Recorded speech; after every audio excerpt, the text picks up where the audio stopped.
किसी हत्या जैसे संगीन अपराध की सज़ा आपके हिसाब से क्या होनी चाहिए? उम्र कैद या फांसी? पर क्या आप सोच सकते हैं कि दो लोगों की हत्या के मामले में किसी शख्स को सज़ा दी जाती है, और सज़ा भी बस एक निबंध लिखने की।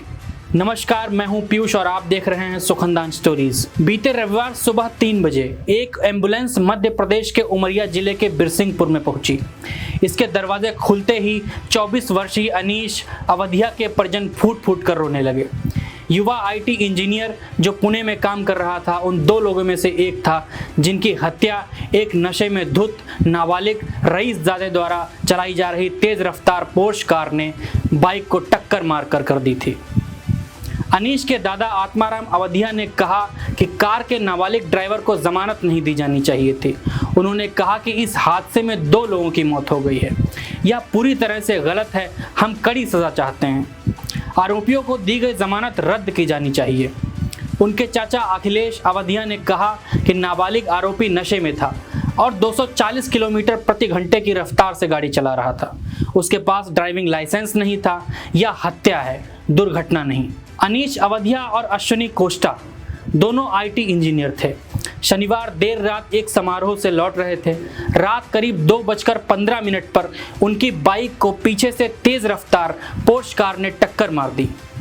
अश्विनी और अनीश दोनों की मौके पर ही मौत हो गई। 17 साल 8 महीने की उम्र के ड्राइवर को पुणे की एक अदालत ने कुछ शर्तों के साथ 15 घंटे के भीतर जमानत दे दी है। उसे दुर्घटनाओं पर 300 शब्दों का निबंध लिखने, 15 दिनों के लिए ट्रैफिक पुलिस के साथ काम करने और शराब की लत छोड़ने की खातिर परामर्श और उपचार से गुजरने के लिए कहा गया है। इस घटना के बाद त्वरित जमानत से बड़े पैमाने पर आक्रोश फैल गया। पुणे पुलिस ने कहा है कि उन्होंने अदालत से आरोपी पर वयस्क के रूप में मुकदमा चलाने की अनुमति मांगी थी, लेकिन याचिका खारिज कर दी गई और हमने यानी पुलिस ने अब सेशन कोर्ट में जाने का फैसला किया है। वहीं बीती रात अश्विनी कोष्टा का पार्थिव शरीर भी उनके घर जबलपुर पहुंचा। उनका परिवार भी आरोपी को जमानत दिए जाने से बहुत नाराज है। उन्होंने अंत तक न्याय के लिए लड़ने की कसम खाई है। उनके चाचा जुगल किशोर कोष्टा ने कहा, हम सदमे में हैं। यह निंदनीय है कि आरोपी को 15 घंटे में जमानत मिल गई। आरोपी और उसके माता पिता पर कार्यवाही होनी चाहिए। अश्विनी का अंतिम संस्कार होने के बाद हम इस मामले पर चर्चा करेंगे। उसके बहुत सारे सपने थे। वह अपने करियर में ऊंचाई हासिल करना चाहती थी और अपने माता पिता को गौरवान्वित करना चाहती थी। हम अपना दुख व्यक्त नहीं कर सकते हैं। इस मामले में हर बीतते दिन के साथ नए खुलासे हो रहे हैं। आरोपी नाबालिग ने पूछताछ के दौरान बताया कि उसके पिता बिल्डर विशाल अग्रवाल ने ही शराब पीने की अनुमति दी थी और वो 2 करोड़ की महंगी कार भी अपने पिता विशाल की जानकारी में लेकर आया था। इसी को आधार बनाते हुए पुलिस ने विशाल अग्रवाल और जहां उसने शराब पी थी उस पब के मैनेजर को हिरासत में लिया। बाद में कोर्ट ने 24 तारीख तक इन्हें पुलिस कस्टडी में रखे जाने को कहा है। इस परिवार के लिए कानून से खिलवाड़ करना कोई नई बात नहीं है। इस परिवार का अंडरवर्ल्ड कनेक्शन भी सामने आया है। आरोपी नाबालिग के दादा सुरेंद्र अग्रवाल के डॉन छोटा राजन से भी संबंध सामने आ रहे हैं। सुरेंद्र अग्रवाल ने अपने भाई से संपत्ति विवाद को लेकर किसी वक्त छोटा राजन से हाथ मिलाया था और मदद मांगी थी। इसी संपत्ति विवाद में आरोपी के दादा सुरेंद्र अग्रवाल पर अजय भोसले नाम के एक शख्स पर गोली चलवाने और हत्या की कोशिश करने का केस दर्ज किया गया था, जो कि अभी तक कोर्ट में विचाराधीन है। यह पहला मामला नहीं है जब कोई अपराधी किसी जघन्य अपराध को अंजाम देने के बाद सिर्फ नाबालिग होने की वजह से सजा पाने से बच गया। इससे पहले दिल्ली निर्भया गैंग रेप में जिस आरोपी पर सबसे जघन्य आरोप लगे थे, उसे भी महज 3 साल की सजा के बाद छोड़ दिया गया, बाकायदा नई आइडेंटिटी और नए रोजगार के साथ। निर्भया के दोषियों को उनके किए की सजा मिल गई थी, लेकिन एक दोषी नाबालिग होने की वजह से बच गया। निर्भया के साथ सबसे ज़्यादा दरिंदगी करने के बावजूद इसे छोड़ना पड़ा, क्योंकि वह उस वक्त नाबालिग था। वारदात के वक्त नाबालिग होने के कारण उसे जुवेनाइल कोर्ट से 3 साल की ही सज़ा हुई थी। इस केस में यह बात सामने आई थी कि निर्भया और उसके दोस्त को बस में इसी नाबालिग ने बुलाकर बैठाया था।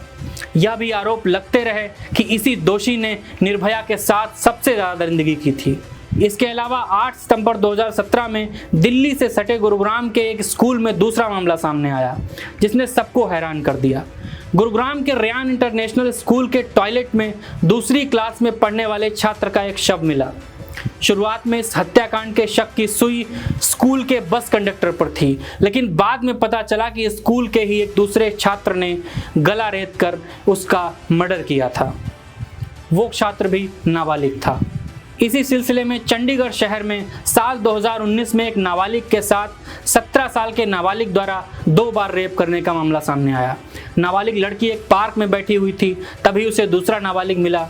वह लड़की को झांसा देकर होटल में ले गया, जहां पर उसने उसके साथ रेप किया। आरोपी लड़की को लेकर उसके बाद वो यूपी जा रहा था, लेकिन लड़की किसी तरीके से वहां से भाग निकली और चंडीगढ़ आने के बाद उसने पुलिस को पूरी कहानी बताई। इस मामले में भी उस आरोपी को छोड़ना पड़ा था।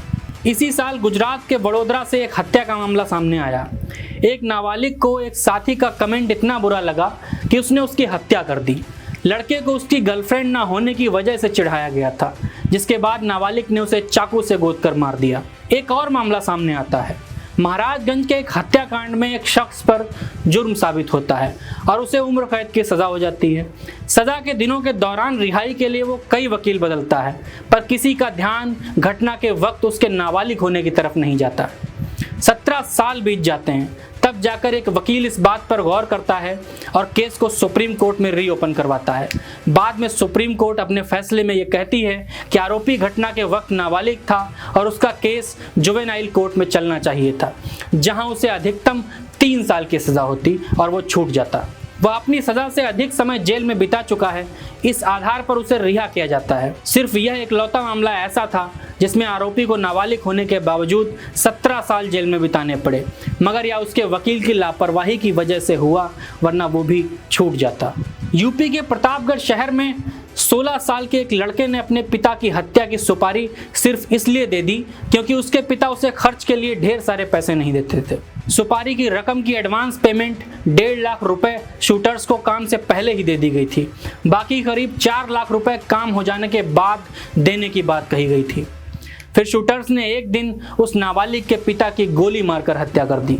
दिल्ली के कल्याणपुरी इलाके में कुछ नाबालिगों ने अपने बहन के प्रेमी को शराब पिलाकर उसकी हत्या की, बाद में शव नाले में फेंक दिया।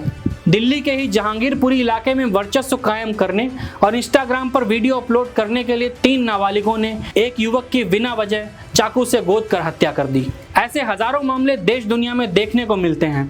इन सब घटनाओं को सुनकर, देखकर कौन कहेगा कि ये सब हत्यारे सिर्फ नाबालिग होने की वजह से छोड़ दिए जाने चाहिए? क्या कोई है जो इनके रिहा होने के बाद इनकी गारंटी लेने को तैयार है कि आगे चलकर ये सोसाइटी के लिए खतरा नहीं बनेंगे? क्या सरकार, क्या इन्हें रिहा करने वाली कोर्ट? कोई नहीं है। दिल्ली पुलिस के एक वरिष्ठ अधिकारी ने बताया कि एक औसत के मुताबिक हर साल 70 नए नाबालिग लड़के राजधानी में अपराध की दुनिया में कदम रखते हैं। क्योंकि कानून में दी गई नरमी इसकी बड़ी वजह है, इसलिए लड़के बेखौफ होकर इस दलदल में चले जाते हैं। झपटमारी हो, लूटपाट, वाहन चोरी, घरों में चोरी, ठग गिरोह, ठगी की वारदातें, यहाँ तक दुष्कर्म और हत्या के मामलों समेत बड़े जघन्य अपराधों में इन नाबालिगों की मौजूदगी बढ़ती ही जा रही है। कुछ मामलों में तो देखा गया कि बड़े गैंगस्टर्स ने इनको टूल बनाकर इनका इस्तेमाल किया। नाबालिगों से कहा जाता है कि पकड़े जाने पर सज़ा कम होगी, कोई मारेगा पीटेगा भी नहीं। ऐसे में नाबालिग भी बेफिक्र होकर वारदातों को अंजाम दे रहे हैं। दिल्ली पुलिस इनको सही रास्ते पर लाने के पूरे प्रयास करती है। अक्सर देखा गया है कि अपनी ज़रूरतें और नशे की लत को पूरा करने के लिए नाबालिग इस ओर आकर्षित हो जाते हैं। उनको नशा मुक्ति केंद्रों में रखकर पहले उनका नशा छुड़वाने का प्रयास किया जाता है। इसके अलावा दिल्ली पुलिस के हर जिले में कौशल विकास के ट्रेनिंग सेंटर चलते हैं, जहां उनको रोजगार से जोड़ने के प्रयास किए जाते हैं। नाबालिगों के साथ उनके माता पिता की भी काउंसलिंग कराकर इनको सही लाइन पर लाने का प्रयास किया जाता है। आपका इस मामले पर क्या कहना है, हमें कमेंट्स में लिखकर बताएं। सुखनदान स्टोरीज को लाइक करें, सब्सक्राइब करें और शेयर करें।